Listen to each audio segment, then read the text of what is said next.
All right, we will start. Richard Macchi, thank you very much for agreeing. You were in the Army. Correct. When did you go in? Actual active duty date started in May of '70.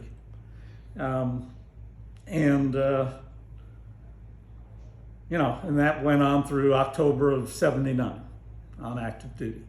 Okay, so almost a decade. Almost a decade, and then I spent about 7 or 8 years in what was called the Individual Ready Reserve, where I wasn't actually assigned to a unit anywhere, a reserve unit. But once a year I'd get sent orders to go somewhere to train or provide support to somebody. But anyway, so that, yeah. And what did you actually do while you were in the military? Okay, let me just, ever since I heard Mike Ludlow's presentation, I was really amazed at how close our two careers paralleled each other. Really? Really. As with Mike, growing up as a kid, all we thought about was playing soldier, and then of course cowboys and Indians, but soldier most of all. Okay. My cousins and I, and then our friends in the neighborhood. But as far as I know between me and my cousins, I was the only one that did go into the service. And then I don't even know that any of the high school kids I was with at the time went into the service, but they very well may have. But as with Mike, I graduated from high school in '65, and he went to the military academy, and I went to Santa Clara University, where they had a Army ROTC program. And so I graduated in '69, as did Mike. He probably went almost directly over to Vietnam. I took a year to, what do I want to say? I guess do work and try to pay off some of my college debt. But so I got my 1 year deferment and then went into the service. And it was a transition time for the Army. It really, Mike, I think, mentioned that. Mm-hmm. Things were turning around. We were getting out of Vietnam. All the military units, most of the military units have been withdrawn. And from what I recall, I got to Fort Benning for my officer basic course. And one of the first announcements they made was, okay, guys, if you don't want to go in the Army after your ROTC commitments and all, if you want to become a reservist for the next 2 or 3 years, I don't remember what the specifics were, you had the option of just completing the officer basic course and then go into a reserve unit somewhere. Or you could complete the course and stay in the Army. I chose to stay in the Army at the time because it was something I'd always wanted to do. So anyway, completed officer basic, infantry officer basic, and they sent me to Fort Campbell, Kentucky, where I was training basic recruits, I guess. The guys that were just coming into the Army, teaching them how to be soldiers. And that was kind of an eye-opener, because all the NCOs that did the real training were fresh from Vietnam. And so they all had a persona about them. They were different. Something about those guys just stood out. Yeah. You ever see the movie, what was it, with that R. Lee Ermey? Full Metal Jacket. Oh, okay. Yep. They were like that. They were like the drill sergeant in the movie. And it was an eye-opener. It was interesting. But in the end, I said, if this is what I'm going to be doing for my career, I got to get out of this place. This isn't going to do it. So I actually volunteered to go to Vietnam as an advisor. Since most of the units by then were already coming home, what they called Vietnamization at the time, letting the Vietnamese take over the actions. sounded like something I wanted to do. Go over there and, I mean, what's a young lieutenant going to teach these people that have been at war for 30 years? Not much, but anyway, so went to training at Fort Bragg to become an advisor, and then went to Fort Bliss or Biggs Field there for some language school. And don't ask me to speak Vietnamese. I can't do it. Anyway, and then got over to Vietnam December of 71. So that's really right at the tail end. Tail end. We stayed there until February of 73. I actually extended my tour, for 6 months ostensibly, but President Nixon cut it short with the ceasefire or whatever you want to call that, the ending to the war. So. Now, the things that many of us think of as the end of the Vietnam War, the evacuation of Saigon, that was a year or two further down the road. That was further down the road, yeah. Not involved with that. But for my tour in Nam, I was actually part of, I guess what you'd call a two-man team. There was a major and then me, young first lieutenant.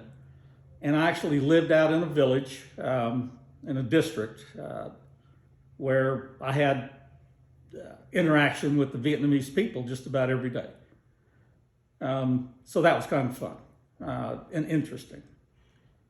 We even had the Montagnards in our district, the hill people, the Aborigines, if you would, I don't know. So we had interaction with them, and it was very interesting times, and we weren't there so much to train as we were to provide support when they needed it. We were there to call in the artillery from the Koreans. That's where we got our artillery support. There was elements of 2 Korean divisions there in our province. And they had the artillery. There were no American units to call on to support us if we got in trouble. It was the Koreans, and then we had air assets, the Air Force, of course, and then there were some helicopter units that we relied on to transport supplies and us really around the district and throughout the province. So when we think of Army officers, combat officers, that's really the kind of thing you were doing. You were right there involved in the thick of it, even if the war was winding down. Even as it was winding down, the U.S. still had a presence there. And I, as I told Jerry Allen one day, I think that was probably the best time I've had, when I was actively employed. I really enjoyed it.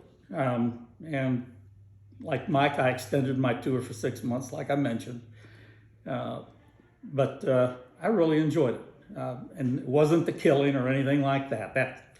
That was had very little to do with any killing out there. But I just felt that we were accomplishing something, and I enjoyed working with the people, even if I couldn't speak the language all that well. So. Many of the people that I've spoken with talk about forming attachments with the Vietnamese people, or they seem to be, in general, very likable people. They got along well with them. Yeah. I enjoyed it. Of course, you never knew who, during the night didn't put on black pajamas and become a VC, but during the day when I was dealing with them, it was everything was good. I really enjoyed it.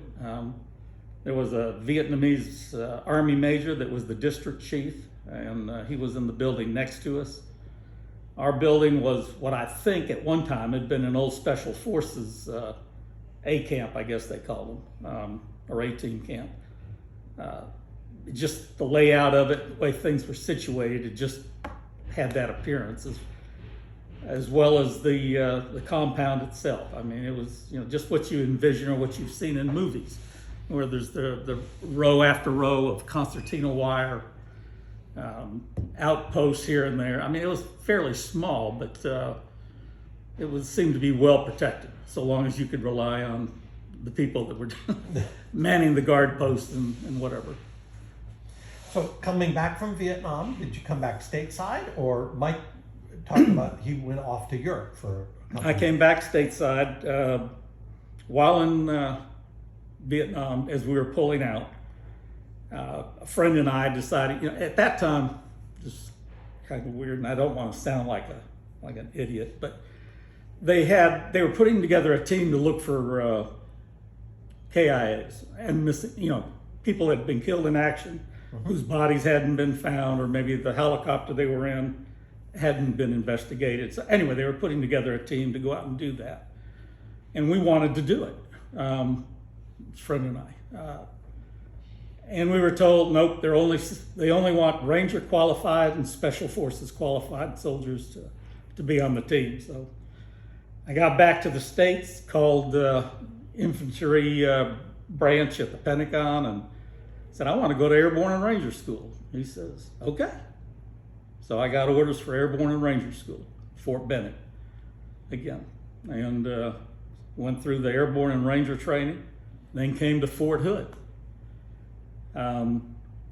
Where I got into, which was probably the most fun outfit I've ever been in, and that was an Air Cavalry Squadron. They were fresh over from Vietnam with the first Cav over there, and you have all these pilots that were just crazy.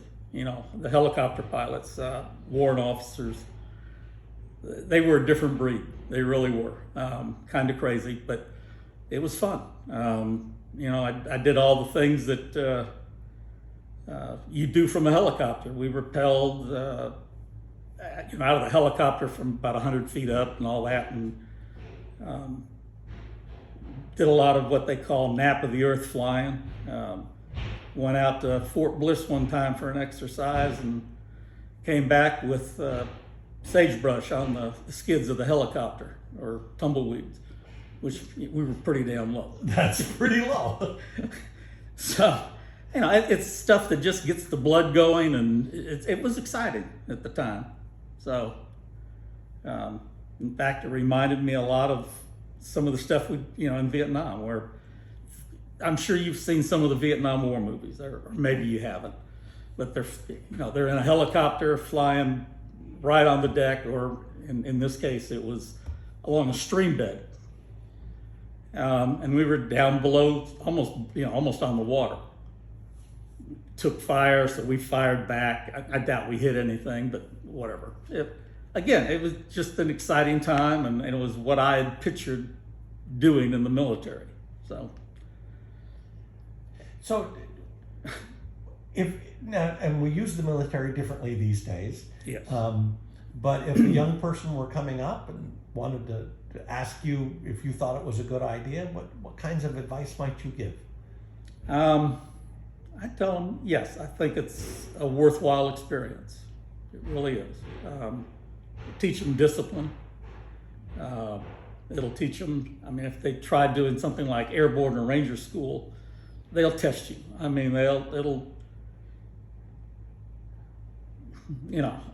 Ranger School probably had over 50% of the people fail to make it through.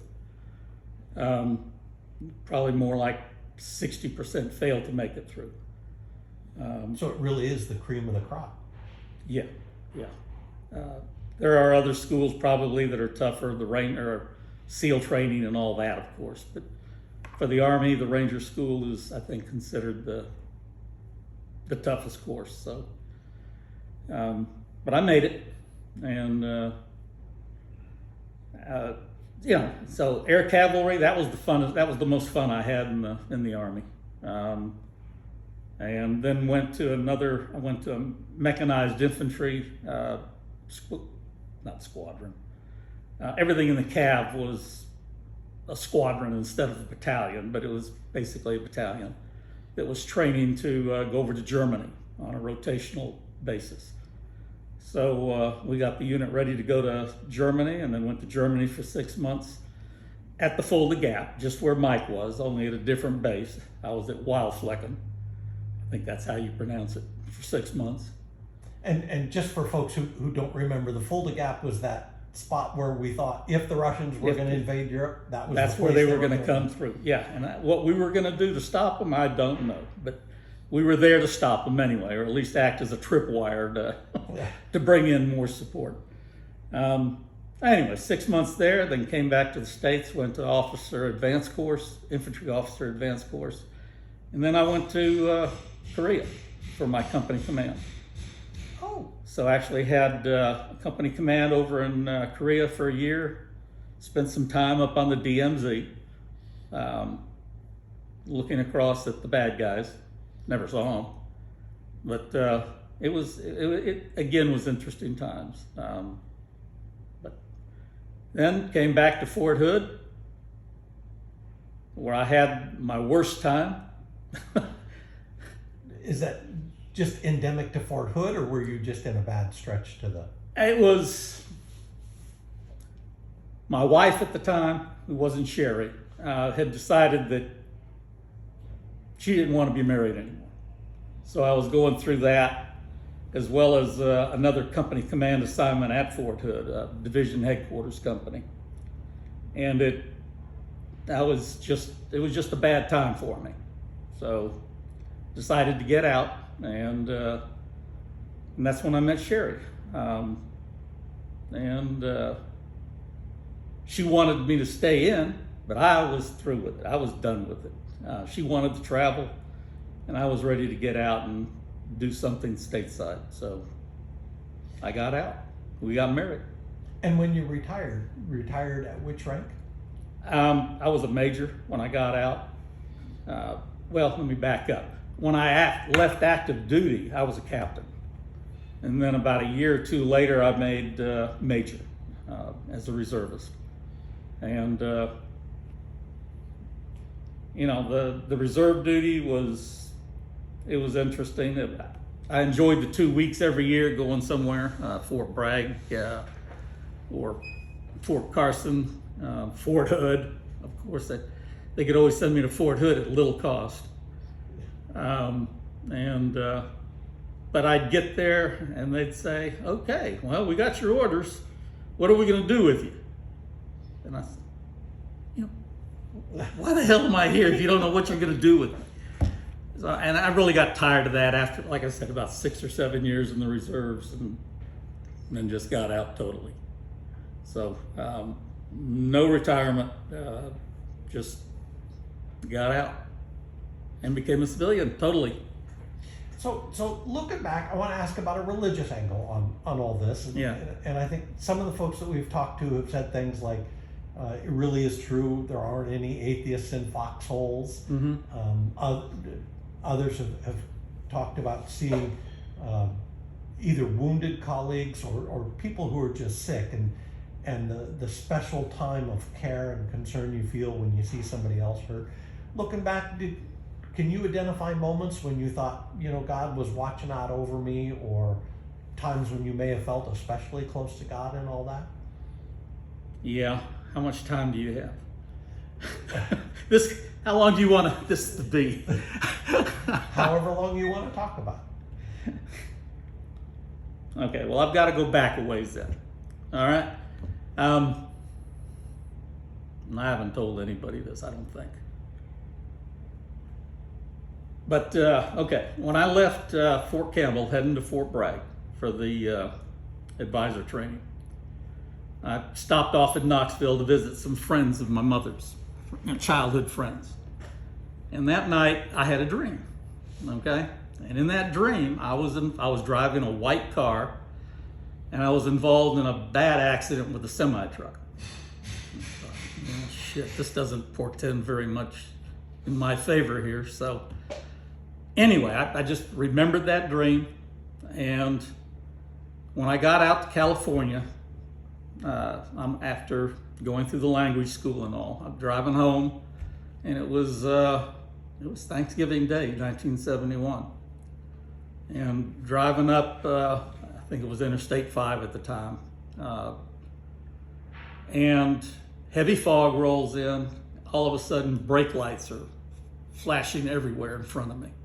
The car in front of me is involved in the accident, but there were probably 75 or 80 cars involved in a massive, one of those big tie-ups. Yeah. And like I said, the car in front of me got mangled up. I managed to stop in time. And I'm thinking, so maybe somebody is watching me here. You know, maybe that dream I had is something that I can count on here. So get home, getting ready to leave for Vietnam. And I told my mother, I told her about the dream actually. And I said, so I don't think anything's going to happen to me over there, Mom. She was worried, of course, the oldest son going off. But I said, I think I'll be good. If you will give up smoking, I'll buy you a new car when I get back. So the good part of the story is she gave up smoking while I was in Vietnam. And I did buy her a car when I got back. But, okay. Anyway, so that's a little bit of the history behind all this. But in Vietnam, there were 2 instances where I thought, yeah, I'm going to kiss my ass goodbye. It was that close. Once in a helicopter when I first got there on a familiarization trip out to the different districts, and hell, it turned out bad. And the helicopter itself, 3 days later, was dropped into the South China Sea because it was unrepairable. So, or not economically feasible to repair, let's put it that way. So I got to watch it fall off the Chinook, flying it out. Anyway, it was gone. And then in the Easter offensive of 72, again, being the guy that drew the short straw, you know, it was me and a major out there. I was tasked with making sure that the Vietnamese were guarding the gates and whatever. So he put me under a 1/4-ton trailer. And I'm out there and I'm staring at the gate, making sure nobody's coming through or that the guards are there to protect it. And all of a sudden I notice off to my left, here comes, you know, mortar rounds coming in. They start walking in, each one a little bit closer. They're coming right through the compound, right towards me. And the last one that went off was probably 30 yards away. And there I am cowering beneath this trailer thinking, oh shit, Lord, don't have them send another one out here. And by God, there weren't any more. I don't know if our mortar fire, you know, disrupted their routine or whatever, but there was no another round. So I got through that night okay. And that was interesting. That was Vietnam. But then again, and I've thought about this a lot. I was thinking a lot about it 2 weeks ago when we were in church. I thought to myself, God, so how did God, you know, look after me? The next time I thought was, well, how did I get through Ranger School? I wasn't in the best shape. I wasn't the best officer. My Ranger buddy was a much better officer. He'd come up through OCS and Officer Candidate School, and had been a football player. You know, 2 weeks into the Ranger course, here's my Ranger buddy and I, and we're running through the night because we had just done an attack on supposed enemy. And we're running back, and I step into a ditch, twist my ankle bad. It was a re-injured ankle from a couple of years before. And I thought, oh shit, pardon my French.